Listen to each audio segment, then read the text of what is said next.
Dear student, exercise 1.1 के remaining part it means second part में आपका स्वागत है। अब हम लोग रिमेनिंग क्वेश्चन इसमें करने वाले हैं, तो ज्यादा समय न लेते हुए अब पढ़ लिया जाए। डियर स्टूडेंट, अब हम लोग करने वाले हैं रिमेनिंग क्वेश्चन। देखिए पहला क्वेश्चन क्या है। क्वेश्चन आपके स्क्रीन पे दिख रहा होगा 6.1। देखिए क्या दिख रहा है। The length of the diagonal of rectangular area is 15 metre and the length exceed its breadth by 3 metre. और हमें क्या कहा गया है 6 के हेडिंग में, let us construct the quadratic equation in one variable from the following statement. यानी जो हमें स्टेटमेंट दिया हुआ है, जो आप क्वेश्चन देख पा रहे हैं स्क्रीन के ऊपर, उस स्टेटमेंट से आपको क्वाड्रेटिक इक्वेशन बनाना है। तो देखिए मैं इसको कैसे बनाऊंगा। सबसे पहले आपको एक रेक्टेंगल बना लेना है क्वेश्चन को समझने के लिए। अब क्या कहा गया, देखिए इसमें कहा गया है कि इसका डायगोनल की वैल्यू क्या है 15 मीटर है, और इसके लेंथ और ब्रेथ में रिलेशन क्या दिया गया है, लेंथ और ब्रेथ में रिलेशन ये दिया गया है कि उसका लेंथ ब्रेथ से 3 मीटर ज्यादा है। उसकी लेंथ की वैल्यू क्या है, ब्रेथ से 3 मीटर ज्यादा है। अगर मैं ब्रेथ को x मीटर मान लूं लेट, तो ब्रेथ को x मान लिया मैंने x मीटर, तो लेंथ की वैल्यू क्या हो जाएगी, ब्रेथ से 3 मीटर ज्यादा ये हो जाएगा। अब इसको गिवन में लिख लेना। देखिए गिवन में लिखेंगे diagonal is equal to 15 meter and length is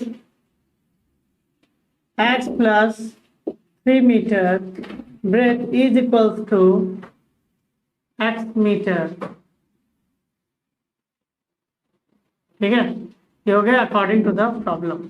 अब देखिए मुझे दिया गया डायगोनल, तो मुझे पता है ना डायगोनल की वैल्यू क्या होती है।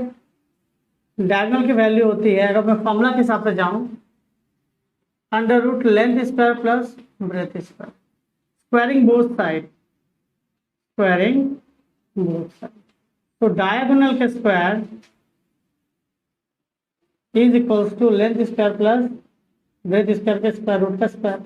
तो स्क्वायर रूट का स्क्वायर करने से क्या होगा, स्क्वायर रूट गायब हो जाएगा और बचेगा आपका diagonal square length square plus breadth square. अब डायगोनल के जगह पे क्या लिख सकते हैं 15 मीटर, तो 15 मीटर का स्क्वायर। लेंथ के जगह पे क्या लिख सकते हैं x प्लस 3 का स्क्वायर, प्लस ब्रेथ के जगह पे क्या लिख सकते हैं x का square.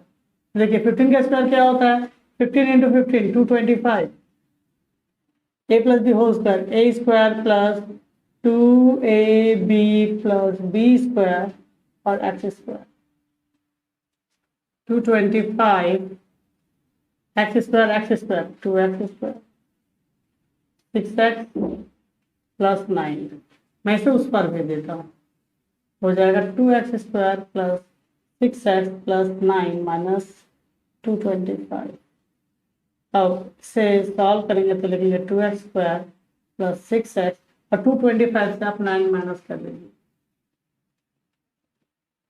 6 1 2 minus 216।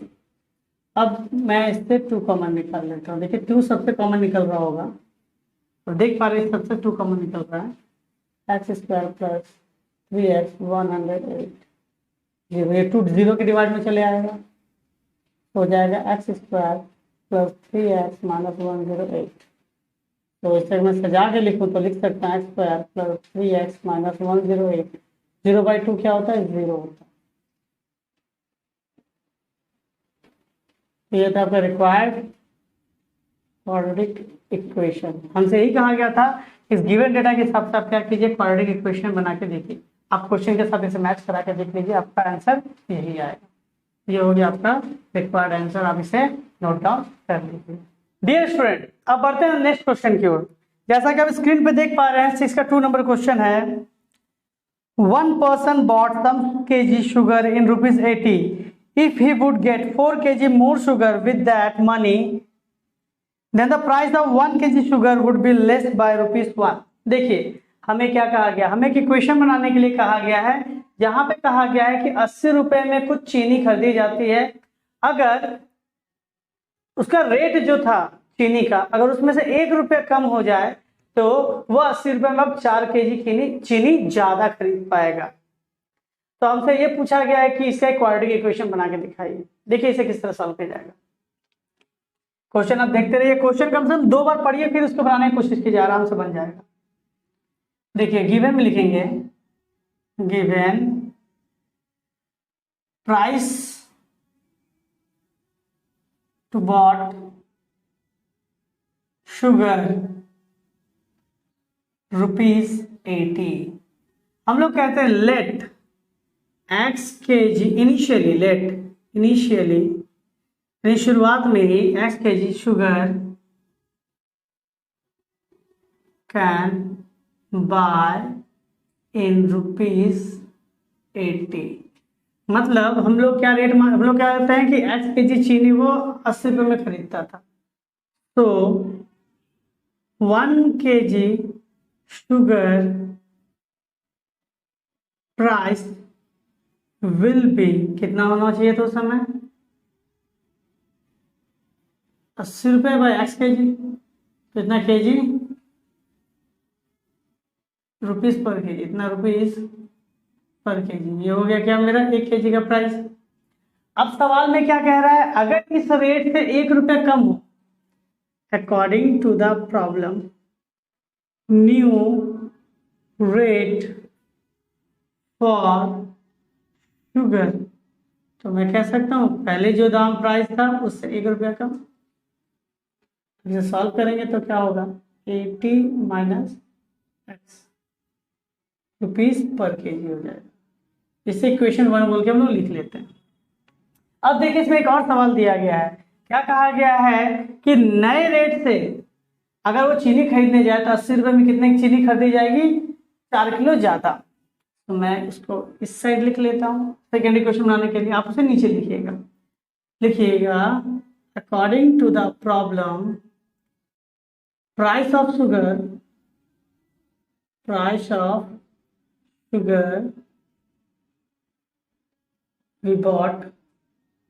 we will bought ₹80, यानी हम लोग 80 रुपये में अभी भी चीनी खरीदने वाले हैं। अमाउंट ऑफ शुगर कितना हम लोग खरीदेंगे? अमाउंट ऑफ शुगर पहले से, ये फाइनल है, final condition. Amount of sugar कितना खरीदना है हम लोग को? पहले से 4 किलो ज़्यादा। तो पहले कितना किलो खरीदते थे हम लोग? पहले खरीदते थे x kg, अब क्या कर देंगे 4 किलो ज़्यादा आफ्टर डिडक्शन। तो रेट कितना हो जाएगा? तो रेट मतलब अमाउंट ऑफ आपको कितना रुपया आपने दिया है और उसका हो जाएगा क्या, रुपीस पर kg। ये हो गया रेट, ये हो गया इक्वेशन 2 आपका। अब देखिए यह रेट और यह रेट दोनों तो सेम ही होने चाहिए, तो लिखेंगे, अब लिखेंगे by equating equation 1 and 2, so हो जाएगा 80 minus x by x is equals to 80 by x plus 4। मतलब क्रॉस मल्टीप्लाई कर देते हैं, तो ये हो जाएगा 80 into x plus 4, 80 minus x, 80x minus x square, 80x minus x square plus 320 minus square, 80x इसे इस पर ले गया था minus 80x plus x square minus 320 plus 4x is equals to 0, कट जाएगा। सो हमें इक्वेशन मिलेगा x square minus 320 x square arrange कर लेते हैं 4x minus 320 is equals to 0। ये हो गया हमारा required equation for that condition. तो देखिए इसमें क्या किया गया, इसमें ये कहा गया था कि अगर 80 रुपये में कुछ चीनी खरीदी जाती है और उसमें से रेट में अगर मैं 1 रुपया कम कर दूँ रेट, ठीक है, तो उस रेट में मैं अगर x किलो खरीदता था तो उसकी रेट हो गई 80/x। अगर उसमें मैंने 1 रुपीज़ कम कर दिया तो न्यू रेट आपका ये हो गया। तब कहा गया 4 किलो चीनी में ज़्यादा खरीद सकता हूँ। तो अब 80 रुपये में पहले x खरीदता था, अब कितना होगा, x प्लस 4 की चीनी खरीदेगा, तो रेट क्या होगा 80/x प्लस 4। ये रेट और ये रेट तो दोनों सेम ही होनी चाहिए, इसलिए मैंने दोनों को इक्वेट कर दिया और सॉल्व करके मैंने यहाँ पे क्वाड्रेटिक इक्वेशन निकाल दी। आप इसे नोट डाउन कर लीजिए। डियर स्टूडेंट, आप नेक्स्ट क्वेश्चन स्क्रीन पर देख सकते हैं। देखिए क्या लिखा हुआ है, the distance between two station is 300 kilometre, a train went to second station from first station with uniform velocity, if the velocity of the train is 5 kilometer per hour more, then the time taken by the train to reach the second station would be lesser by 2 hours. देखिए इससे मतलब क्या, question कहा जा रहा है कि दो स्टेशन है, सपोज एक स्टेशन है ए और एक स्टेशन है बी, ये फर्स्ट स्टेशन और ये आपका क्या हो गया सेकेंड स्टेशन है। ट्रेन आपके फर्स्ट स्टेशन से कहाँ जा रही है, सेकेंड स्टेशन की ओर जा रही है। दोनों के बीच का डिफरेंस कितना है, दोनों के बीच की जो दूरी है वो है क्या 300 किलोमीटर, 300 किलोमीटर की दूरी है, और ट्रेन इधर से उधर जा रहा है। अब ट्रेन की एक सर्टेन स्पीड होगी, मान लेते कि स्पीड पे जा रही है train x kilometre per our, ये आपका स्पीड ऑफ ट्रेन होगा, तो एक सर्टेन टाइम पे पहुंचती। अगर कहा गया होगा उसकी स्पीड 5 किलोमीटर पर आवर बढ़ जाए, यानी अब नेक्स्ट टाइम में कंडीशन क्या कह रहा है कि उसका स्पीड क्या हो जाए x plus 5 kilometre per our हो जाए, इस कंडीशन में वो 2 घंटे कम समय लेता है। इस पे क्वाड्रेटिक इक्वेशन बनाना है। तो देखिए ये हो गया केस 1, तो ये हो गया आपका केस 2। देखिए क्या लिखते हैं, तो लिखेंगे given distance between two station is 300 kilometre, दोनों के बीच की दूरी क्या 300 किलोमीटर है। लिखेंगे at first speed of train, let at first speed of train is x kilometre per hour की स्पीड से ट्रेन जा रही थी। तो पहले निकालना था कि पहले ट्रेन जब जा रही थी तो कितना टाइम लगता था, और हम लोग को पता है फॉर्मूला कि टाइम इज इक्वल्स टू क्या होता है, डिस्टेंस बाय स्पीड, ये होता है फॉर्मूला। देखिएगा तो टाइम को मैं मान लेता हूँ t1, फर्स्ट केस वाला टाइम है। डिस्टेंस क्या है, आपको 300 किलोमीटर जाना है, किस स्पीड से जाना है x, तो कितना समय लगता था, इतना समय लगता है। अब लिखेंगे सेकेंड केस, केस 2, ये क्या था क्या केस 1, तो इसमें क्या होगा, स्पीड ऑफ ट्रेन कितना है, स्पीड ऑफ ट्रेन इसमें कह दिया गया कि पिछले से 5 किलोमीटर पर आवर जाना ज़्यादा है, यानी पहले x का, अब क्या होगा x plus 5 kilometre per our है।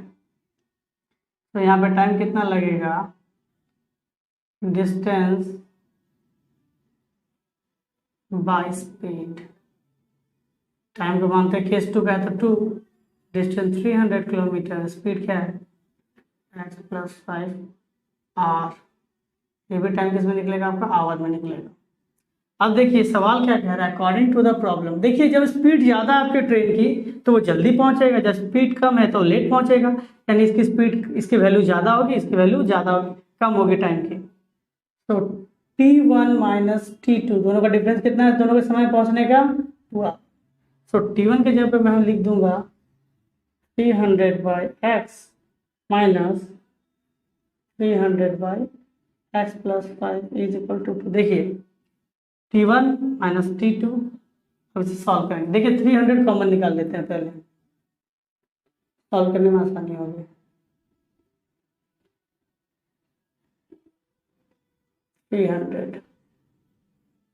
एक्स प्लस 5 एलसीएम लेंगे तो x plus 5 minus x is equal to 2। तो देखिए क्या हो गया, 300 इंटू 5 बाई, ये मल्टीप्लाई कर देते हैं, x square plus 5x is equal to 2 है, 2 1 ज़ा 2, 150, तो हो जाएगा मेरे पास 155 से 150 से 5 मल्टीप्लाई करेंगे 750 by x square plus 5x is equal to 1/1, cross multiply करेंगे, x square plus 5x is equal to 750, उस पर चलाएगा, x square plus 5x minus 750 is equal to 0। जब आप एरो देना ना भूले, यहाँ से अपना मार्क्स कट जाता है। ये था आपका required quadratic equation given condition से, आप इसे नोट डाउन कर लीजिए। डियर स्टूडेंट, अब बढ़ते हैं नेक्स्ट क्वेश्चन की ओर। देखिएगा 4 नंबर क्वेश्चन क्या लिखा है। A clock seller sold a clock by purchasing it at ₹336. The amount of his profit percentage is as much as amount which he bought the clock. अब देखिए इसमें क्वाड्रेटिक इक्वेशन बनाना है। देखिए इसमें क्या कहा गया है कि घड़ी को उसने कुछ दाम में खरीदा है और उसे बेचा है 336 रुपीज में, और बेचने पे जो उसका प्रॉफिट परसेंटेज है वो उसके कॉस्ट प्राइस के बराबर है, यानी जितना में उसने खरीदा था। अब इस पे इक्वेशन बनाना है, तो देखिए क्या बनाएंगे। देखिए सबसे पहले लिखेंगे let cost price of clock, क्या मान लूंगा ₹X। अब सेलिंग प्राइस क्या है, सेलिंग प्राइस ऑफ क्लॉक ₹336, 336 रुपए। अब कहा गया है कि इसे बेचने पे हो रहा है प्रॉफिट, तो सीधी सी बात है selling price minus cost price. Selling price की जगह पे क्या लिखेंगे 336 minus cost price x। Percentage profit is equals to profit by CP into 100, ये होता है फॉर्मूला। तो प्रॉफिट के जगह पे लिख देंगे 336 माइनस x, और कॉस्ट प्राइस की जगह पे लिख दिया जाएगा आपका x इंटू 100, ये है प्रॉफिट परसेंटेज। अब सवाल में क्या कहा गया, according to the problem profit percentage is equal to cost price price, यही कहा गया ना आपसे। तो आप क्या लिखिएगा 336 minus x by x into 100 is equal to cost price, क्या था आपका x। तो 100 के नीचे कुछ नहीं तो 1 होगा, ये 100 ऊपर गुना हो जाएगा, तो हो जाएगा 33600 minus 100 x by x is equals to x। Multiply करते हैं 33600 minus 100x is equal to x square, सभी को उस पर भेज देते हैं, तो हो जाएगा 0 is equal to x square plus 100x minus 33600। तो घुमा के लिखा जाए तो इस तरह लिखा जा सकता है 33600, ये हो गया quadratic equation, required quadratic equation. अब इसे नोट डाउन कर लीजिए। डियर स्टूडेंट, बढ़ते हैं नेक्स्ट क्वेश्चन की ओर। क्वेश्चन 5, क्वेश्चन आप स्क्रीन पे देख पा रहे होंगे। क्वेश्चन लिखा गया है if the velocity of stream is 2 km/h then the time taken by Ratan Majhi to cover 21 kilometres in down stream and up stream is 10 hour. देखिए इसमें क्या कहा गया है, इसमें कहा गया है कि रतन माझी को एक नदी पार करनी है। मैं इसे इस तरह से दिखा रहा हूँ, एक नदी पार करनी है, स्टार्टिंग पॉइंट है, ये इसका एंड पॉइंट है। अब कहा गया इसमें क्या, नदी है तो नदी बह रही है, तो नदी का जो स्पीड है उसका स्पीड कितना कहा गया आपको 2 km/h, 2 km/h, और इसमें उसकी बोट चल रही है। तो बोट एक बार डाउन स्ट्रीम जा रही है, डाउन स्ट्रीम मतलब पानी के साथ में जा रही है, और एक अप स्ट्रीम मानी पानी के अगेंस्ट में जा रही है, ऊपर की तरफ। इसका मतलब एक बार ए से बी की तरफ जाएगी, एक बार बी से ए की तरफ जाएगी, ठीक है। अब इसको टोटल काम करने में कितने समय लग जाते हैं, टोटल काम करने में से लग जाता है क्या 10 घंटे का समय, और ये जो एक ट्रिप है वो 21 किलोमीटर का है। तो हमें ये देखना है कि इसका इक्वेशन क्या होगा। तो देखिए हम लोग इस पर पहले गिवन लिखेंगे, गिवन स्पीड ऑफ स्ट्रीम किया गया है क्या, हाँ velocity of stream, velocity of stream 2 km/h। मान लेते हैं ये जो बोट जा रही है, बोट की स्पीड क्या होगी x km/h, जिससे कि देखिएगा let velocity of boat x km/h, जिससे कि आपका डाउन स्ट्रीम वेलोसिटी हो जाएगी डाउन स्ट्रीम वेलोसिटी हो जाएगी। मतलब अगर नाव स्ट्रीम के साथ चले तब स्पीड क्या होगा, तो देखिए एक नाव का स्पीड और एक पानी का स्पीड दोनों जुड़कर की स्पीड हो जाएगी x+2 kilometre per our. Case 1 है ये। और एक केस 2 होगा अपस्ट्रीम का।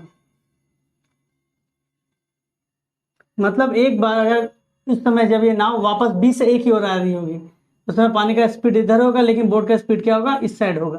तो क्या होगा, ये स्ट्रीम की स्पीड या वेलोसिटी आप इसके वेलोसिटी से माइनस कर दीजिएगा। तो upstream velocity x-2 kilometre per our. Distance in each trip, her trip पे डिस्टेंस कितना है आपका, आपसे कह दिया गया क्वेश्चन में, आप देख पा रहे होंगे 21 किलोमीटर की। सो मैं लिखता हूं इन केस 1 कौन सा, down stream.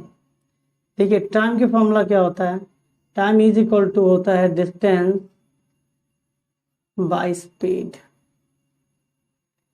t1 is equals to distance 21, speed हो जाएगा आपका x+2 और क्वेश्चन 1। इन केस 2 जो कि अपस्ट्रीम है,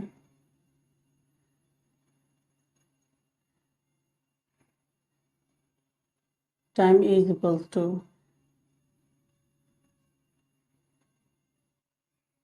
डिस्टेंस बाय स्पीड।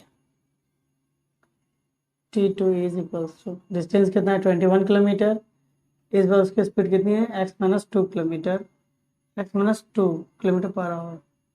कितना समय लग रहा है आपको उसको क्या, अपस्ट्रीम में जाने के लिए। अब देखिए सवाल में क्या कहा है कि ओवरऑल कितना समय लग रहा है, 10 आवर्स का। तो according to the problem t1 time 1 by time 2 is equal to 10 hour. Downstream और अपस्ट्रीम का टाइम जोड़ने पे ही आपका 10 आवर आ जाएगा। तो 21 by x+2 plus 21 by x-2 is equal to 10। अब मैं इसका क्या करता हूँ, एलसीएम। तो पहले 21 कॉमन निकाल लेते हैं, 1 by x+2 1 by x-2 10, 21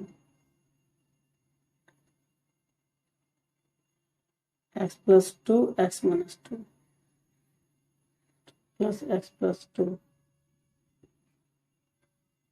cut जाने पे हो जाएगा क्या, 21 into 2x by A square minus B, A plus B, A minus B का फॉर्मूला क्या होता है, A square minus B square, x square minus 2 square is equal to 10।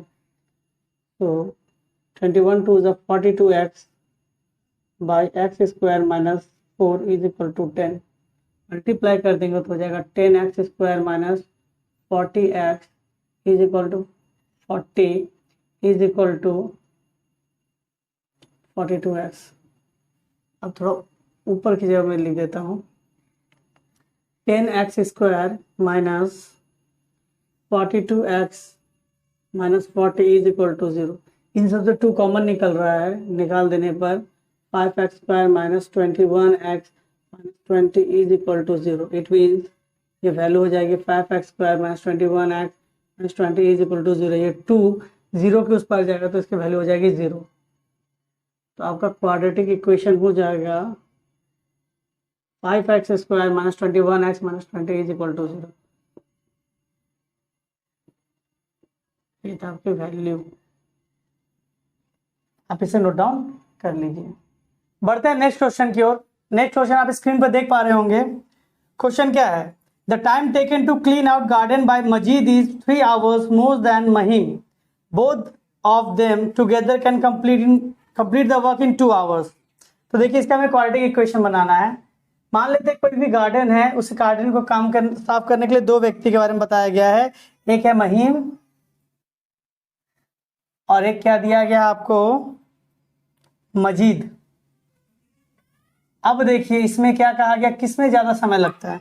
इसमें कहा गया है आपको कि मजीद 3 घंटे ज्यादा लेता है महिम से। तो मैं मान लेता हूं let Mahim can complete work in x hour, तो मजीद क्या होगा, 3 घंटे ज्यादा लेगा, तो Majid can complete work in x plus 3 hours, 3 घंटा ज्यादा का समय लेगा। अगर वो दोनों काम करते हैं तो 2 घंटे में काम कंप्लीट हो जाते हैं। तो देखिएगा, तो मैं यहाँ पे लिख सकता हूं, so in 1 hour Mahim can complete कितना काम करेगा, 1/x part. In 1 hour Majid can complete 1/x plus 3 part, इतना पार्ट करेगा। अगर देखिए दोनों मिल के काम करते तो 2 घंटे में होता है। टुगेदर, यहां लिख देते हैं, together they complete work in 2 hour, so in 2 hour together, so in together they complete work, together they complete work in 2 hour। 2 घंटे में कितना काम होगा, देखिए अगर x घंटे में काम होता तो 1 घंटे में 1/x पार्ट, वो x प्लस 3 आवर में होता है तो 1/x प्लस 3 पार्ट। अगर 2 घंटे में है तो क्या होगा आपका, 1/2 पार्ट होगा। In together they can complete work इन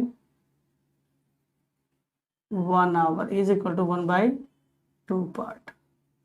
तो लिख सकता हूं 1/x plus 1/x plus 3 is equal to 1/2, x plus 3 और ये x 1/2, 2x plus 3 x square plus 3x 1/2, x square plus 3x is equal to 2x plus 3 x square plus 3x 4x plus 6, इधर भेज देंगे, x square plus 3x minus 4x minus 6 is equal to 0, x square minus x minus 6 is equal to 0। ये आपका क्या हो गया, quadratic equation. आप इसे नोट डाउन कर लीजिए। डियर स्टूडेंट, अब बढ़ते हैं नेक्स्ट क्वेश्चन की ओर। क्वेश्चन नंबर 7, जैसा कि आप स्क्रीन पर देख पा रहे होंगे, क्या लिखा हुआ है, the unit digit of 2 digit number exceed it 10th digit bye 6 and the product of 2 digits is less bye 12 from the number. देखिए इसमें क्या कहा गया, इसमें कहा गया है कि कोई भी एक 2 डिजिट नंबर है, इट मीन, और ये 1 वेरिएबल का है, तो यूनिट और टेंस 2 डिजिट वाली नंबर है एक, ठीक है। और इसमें नंबर किस प्रकार से दिए गए हैं, इसमें से नंबर क्या कहा गया है, 10 डिजिट बाय 6, यूनिट डिजिट क्या है, 10 डिजिट से 6 ज्यादा है।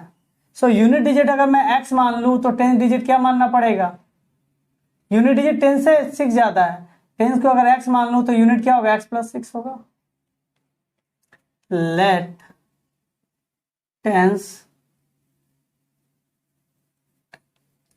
10th digit is x, so unit digit must be 6 ज्यादा है तो x plus 6।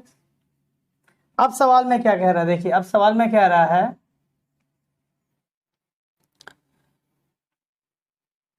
the unit digit of 2 digit number exceeds 10th digit by 6 and the product of 2 digit is less by 12 from the number। it means देखिए क्या कह रहा है कि 2 digit number से मैं अगर first digit into second digit को सब्ट्रैक्ट कर दूं तो वैल्यू आपकी क्या आएगी, 12। तो मेरा नंबर क्या था, x। अब इसे एक्सपेंड करेंगे तो इसे क्या लिखा जा सकता है, 10 into x plus x plus 6, क्योंकि हमने पढ़ा इस तरह का सवाल 23 को एक्सपेंड करेंगे तो 2 इंटू 10 प्लस 3 लिखा जाता है। सेम कॉन्सेप्ट में से लिखा गया, तो हम लोग इसे लिख सकते हैं x इंटू 10, ये तो हो जाएगा ये 10x plus x plus 6 minus unit digit में क्या था x प्लस 6 और सेकेंड डिजिट के जगह पे क्या था आपका x, 10x plus x plus 6 minus ये हो जाएगा minus x square minus 6x, ये प्लस 2 इधर आएगा तो माइनस 12 इज इक्वल टू 0। देखिएगा minus x square 10x 1x 11x minus 6x plus 5x plus 6 minus 12 minus 6 is equals to 0। इन सब से देखिए माइनस 1 कॉमन निकल रहा है, x square minus 5x plus 6 is equals to 0। Minus 1 को मैं 0 के उस पर भेज दूँ तो क्या हो जाएगा x square minus 5x plus 6 is equals to 0। ये हो गया रिक्वायर्ड क्वाड्रेटिक इक्वेशन आपका। आप इसे नोट डाउन कर लीजिए। डियर स्टूडेंट, बढ़ते हैं नेक्स्ट क्वेश्चन की ओर। क्वेश्चन आप स्क्रीन पर देख पा रहे होंगे। Question number 8, there is a road of equal width around the outside of a rectangular playground having length 45 metre and breadth 40 metre and the area of road is 450 square metre. देखिए क्या कहा गया है कि एक रेक्टेंगुलर ग्राउंड है, playground है, इसके चारों तरफ यूनिफॉर्म विड्थ का एक रास्ता जा रहा है, इन सब की मोटाई चारों तरफ बराबर है। अब इसमें देखिए क्या दिया है, लेंथ की वैल्यू में दे दी गई है 45 मीटर, ब्रेथ की वैल्यू दे दी गई है 40 मीटर, ठीक। और हमें एरिया ऑफ पाथ दे दिया गया है 450 स्क्वायर मीटर। तो देखिए हम लोग क्या मान सकते हैं कि मान लेते हैं कि चारों तरफ ये जो विड्थ है वो x मीटर की है। Let width all around is x metre. So outer length क्या होगा, मैं अगर बड़ा रेक्टेंगल के बारे में बात करूं तो इसकी लेंथ कितनी हो जाएगी 45, इधर x इधर x प्लस ब्रेथ क्या हो जाएगी 40 थी, इधर भी x है इधर भी x है, तो हो जाएगा 40 मीटर। तो यहाँ से यहाँ तक का लेंथ हो गया x x 2x यानी plus 2x, 40 plus 2x metre. So outer length is equal to 45 plus 2x meter, outer breadth 40 plus 2x meter। Area of path की फॉर्मूला होती है outer area minus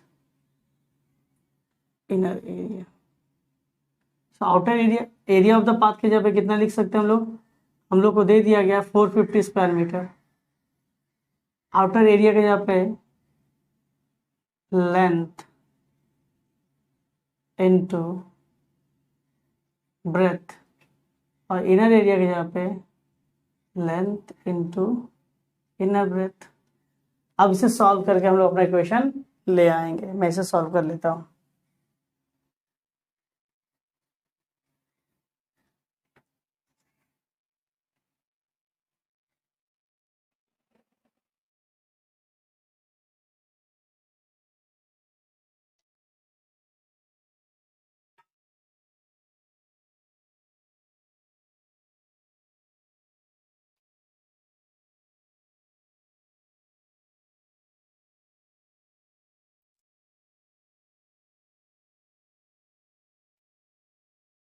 four x square plus 80 और 90 हो जाएगा 170। इसे उस पर भेज देते हैं 4x square plus 170x minus 450। अगर मैं 2 कॉमन निकाल लूँ तो 2x square plus 85x minus 225 is equal to d0 2x square 85 225 is equal to